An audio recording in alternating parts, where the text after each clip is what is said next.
et de ce que j'avais cru comprendre, il avait dit « Je lui ai fait peur avec Yoshi, quel perso de débile ». Ce qui est assez vrai finalement, hein, faut pas se mentir, perso de débile et ça va commencer maintenant. Ils se sont inversés sur les caméras, c'est pas grave, on va inverser ça.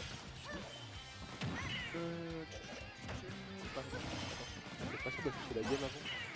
Ah, on est pas sur les Ah non, my bad. Du coup, ouais. Du coup, en tout cas, l'HDE qui s'est pris une petite sauce au début de partie. Mais bon, ça va, il peut revenir. C'est Yoshi, ça connaît. Mais du coup, ouais, le Tiner, c'est bien compliqué.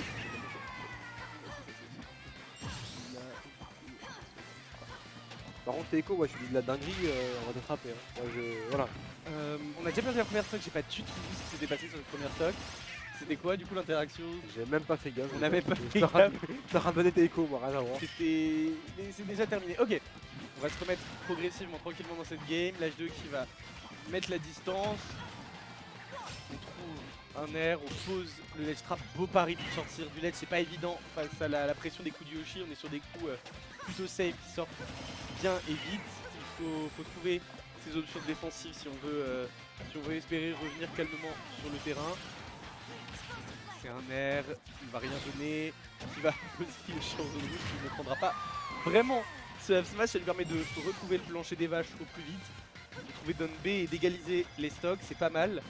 Il va falloir un petit temps pour se remettre dedans, on est sur un best of 5, faut le rappeler.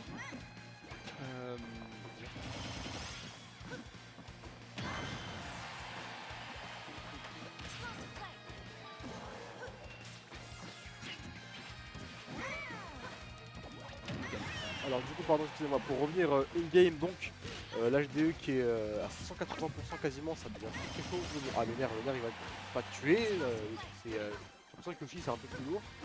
Yoshi est lourd, il y a la survivabilité comme on le disait, 201%, ce sera quand même le temps de prendre cette stock, de conclure le match, enfin de conclure au moins cette stock, mais de s'avancer vers une première fin de game. Ouais, on semble un peu perdu du côté de l'H2, il n'y a pas grand chose qui ressort de cette première game. J'ai l'impression que les phases d'avantage sont maigres, on capitalise pas énormément, mais surtout qu'on jette beaucoup dans ce que Jen veut faire, dans les pièges que Jen pose à travers la map. Par exemple, là, cette prise de dash attack, à chaque fois, j'ai l'impression qu'elle va passer. Et ouais, c'est ça, on n'a pas forcément une réflexion sur le défensif, on a envie de rentrer dedans au plus vite. Et c'est, voilà, c'est son backer, là, qui se secoue la tête dans le genre barrière.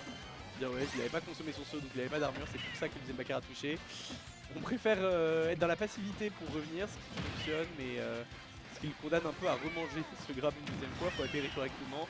Et c'est pas encore fait puisque la dash attack vient cueillir. Qu'est-ce que c'est beau pour Yoshi? Qu'est-ce que l'H2I peut faire là pour se sortir? Là franchement, je pense pas qu'il puisse faire grand chose, hein, parce que 137% c'est terminé, voilà, le petit fer, terminé. Il secoue la tête, il accepte, il passe à la 2, on est en BE5, donc il y a le temps de s'adapter, il y a le temps de relire. Teiko, je ne sais pas, je préfère me banner car je suis un certain truc plutôt que cast, je vois. À part être un catboy, je ne vois pas ce que tu es, mais merci de préciser ta pensée dans le chat, on a vraiment besoin de Teiko. Alors j'aimerais ouvrir un débat parallèle, comme mec qui dérape un peu. Débat parallèle sur Teiko avec des oreilles de chat, il est tellement mieux avec. Voilà, dis-lui. Ah, faut arrêter de se mentir hein. On repart immédiatement, est-ce que la map a changé? Non, on reste sur PS2, on maintient, on signe. Ok, on trouve, voilà la première phase, c'est ce qui avait manqué à l'H2 sur cette première game, petite phase d'avantage, 44% seulement. Est-ce que ce sera égalisé par Jen?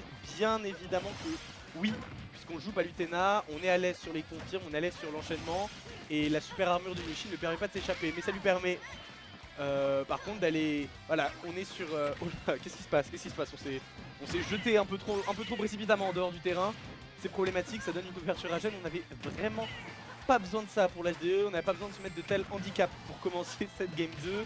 On est envoyé en dehors du terrain, on doit slalomer, esquiver avec toute l'agilité du monde cette boule de feu, mais on passe d'un danger à un autre et on donne sa vie dans un down tilt back air. Il n'y avait pas grand chose qu'on pouvait faire pour l'HDE. Qu'est-ce que c'est dur, on trouve immédiatement une nouvelle phase d'avantage pour Jen. On est vraiment à l'aise dans ce match-up, je pense qu'on s'est adapté du winner bracket, on s'est adapté de ce qui s'est passé précédemment, on n'a pas envie de se prendre les mêmes surprises et on n'a pas peur d'aller contester Yoshi dans tout ce qu'il fait en fait. On n'a pas peur de quand il met un coup de se positionner juste devant lui pour le frapper. Oh là là, on l'envoie de l'autre côté, est-ce qu'il a touché le sol? On ne saura pas puisqu'il retrouve le ledge immédiatement, mais les dégâts s'accumulent tellement vite.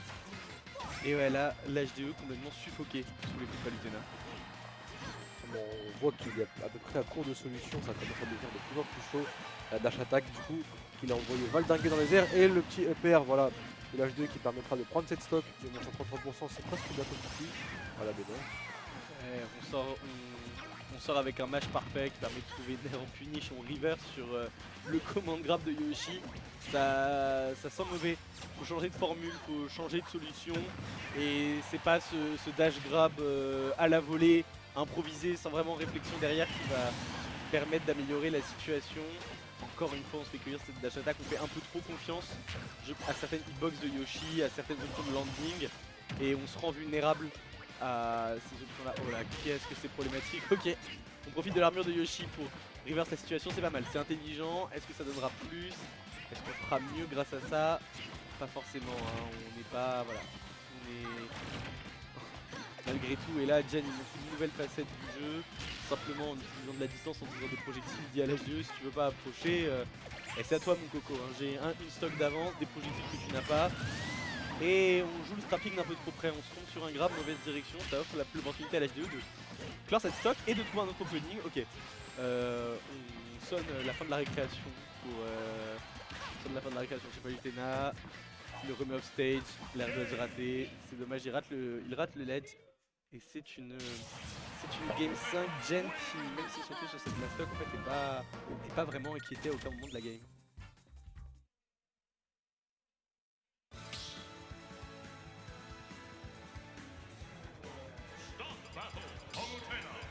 Ça se passe plus du tout comme en winner bracket. Ah non, hein. Là, non, on a changé de thème, on a changé de proposition.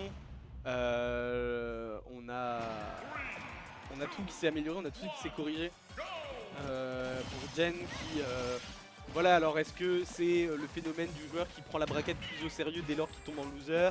Est-ce que c'est la fatigue du côté de l'HDE, une question d'adaptation? On sait pas vraiment, mais en tout cas, c'est compliqué, ça demande voilà, à l'HDE de trouver ce genre de phase. Dommage, on aurait bien aimé faire connecter le dernier upper, maximiser les pourcents, presser le fruit jusqu'à ce qu'il donne tout son jus. C'est l'opening de game le plus convaincant qu'on ait vu pour l'instant du côté du joueur français. Est-ce que ce sera suffisant pour s'imposer et peut-être amorcer le début d'un comeback?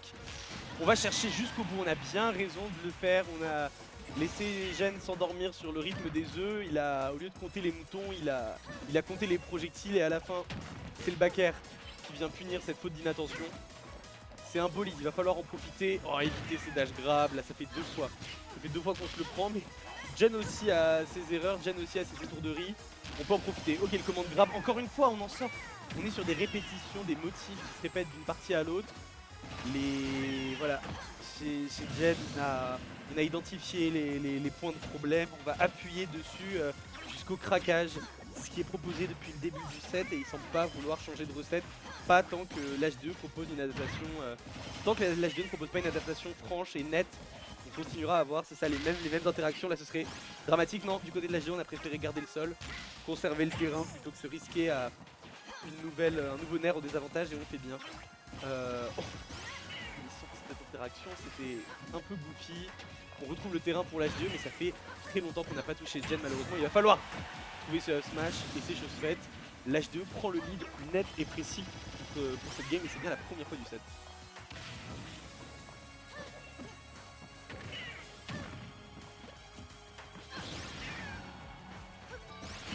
Oh le bout du upper, le bout de l'aériole qui va toucher, c'est tellement dommage. Et la baisse de régime, la perte de rythme côté l'HDE qui est sanctionnée immédiatement.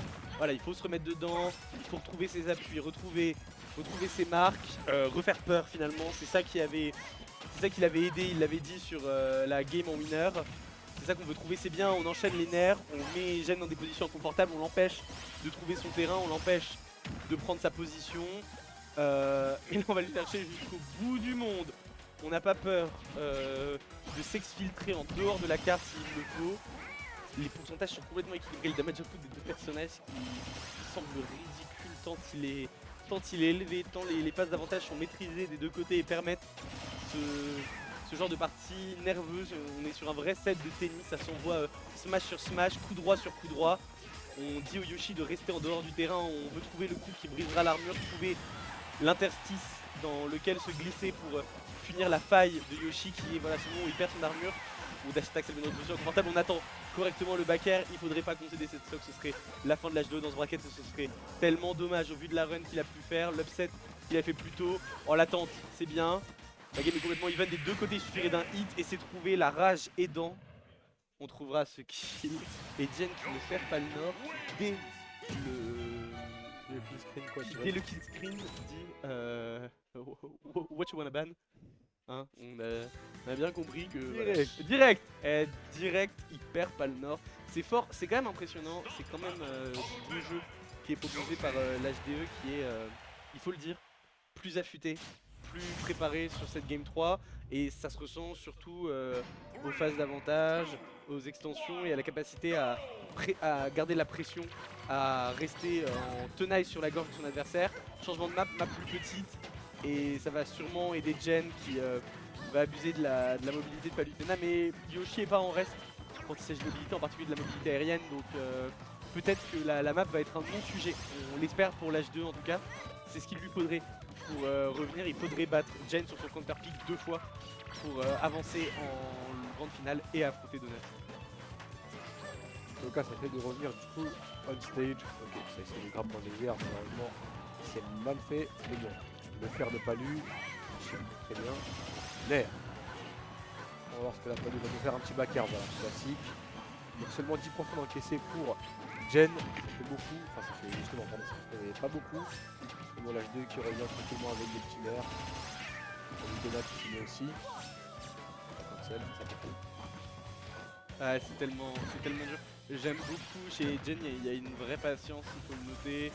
On a conscience des forces de Yoshi, c'est ça dont je parlais. Il y a la patience qui lui fait dire je vais mettre un back air, je vais le whiff, je vais pas rejouer à nouveau, je sais que Yoshi peut gagner l'interaction. Je vais juste attendre un tout petit peu. Et voilà, si je shield, tu vas devoir te précipiter dans mon shield et ça me redonne un avantage de situation, un avantage de position que je vais pouvoir exploiter pour la prochaine interaction. Le drag down, on grappe dans le mauvais sens, c'est bien dommage, c'était très inspiré de la part de Jen qui a failli trouver déjà une autre stock sur ce qui aurait pu être un down throw back air ou une autre magie. Oh là là, mais Jen la force tranquille, il est immobile au centre du terrain et même sur la player cam finalement ça se voit, il est droit comme un i, droit dans ses bottes, rectiligne, solide, carré. Et il a besoin de ça pour affronter la folie d'un HDE un peu déjanté mais qui se prend les pieds dans le tapis, qui se prend les pieds dans ses propres tentatives et ses propres options. Ça semble bien foutu, on attend la passivité de Jen pour glisser ce F smash, c'est bien fait. On a quand même un déficit massif à rattraper. Quelles sont les options de l'HDE pour rattraper un tel retard ici? Bah, du coup, essayer de mettre un peu plus de hitbox qui servent à quelque chose, par exemple ce zone B pour essayer de trouver les combos. Et puis essayer de trouver des phases justement à son avantage également. Et bon, là ça commence à devenir très bouillant, il ne reste plus qu'une stock. Jen en a encore 2 dans le chargeur. Il est à 100%. H2 qui est presque mort dans le film. Mais bon, dans ce match, tant que c'est pas free game, ce n'est pas terminé. Mais bon, là en tout cas, voilà, c'est terminé. C'est terminé. Condamné à cette option.